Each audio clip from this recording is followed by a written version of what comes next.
I'm too great a coward to take my own life. I walked out of the house while the girls were sleeping, while Laura was sobbing in the kitchen. I drove till the dial pointed to empty. Then I walked. I was doing this for Laura's sake, for my children, who would grow up happier not knowing their father's crimes.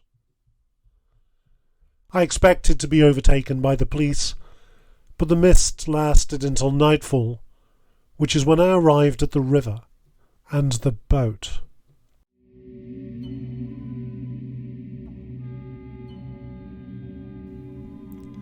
It was a houseboat, with bright paintwork and eyes on the prow that welcomed me as I stepped aboard. In the galley there was food and a pot of coins on the table beside a bowl of fruits, pomegranates, ripe and sweet. I sensed that the owner would not return, that he had drowned in the dark waters.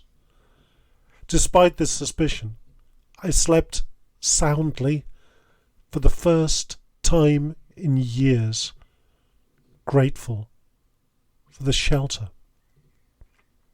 I was woken by a man on the shore. He'd mistaken me for the boatman and wanted passage over the river. He could pay. I got the motor started, and the boat sliced through the dark waters. When he disembarked, my passenger left behind 2 coins. I added them to the pot. More passengers arrived, men and women, a few children. Clearly this was a thoroughfare. I ferried them across, earning more coins. I slept dreamlessly at night, my bones delighting in honest labour. I forgot my dread of the police cordon. The passengers kept arriving, and though the money pot never seemed to fill, neither did the cupboards empty. Then Laura and the girls arrived on the shore. They were dead and waiting for me, the boatman, to ferry them across. I raged and pleaded, but Laura was implacable in her demand for passage. The girls wept when I refused to let them on board.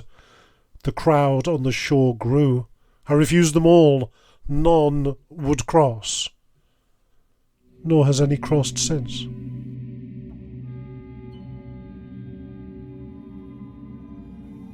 The crowd stretches back into the mists, with more arriving daily.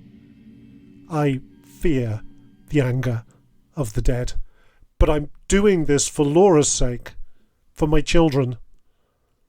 Their murmurs become threats, then maddened screams. Their hands beat on the side of the boat and scrape at the windows. I contemplate the dark waters, but I am too great a coward to take my own life.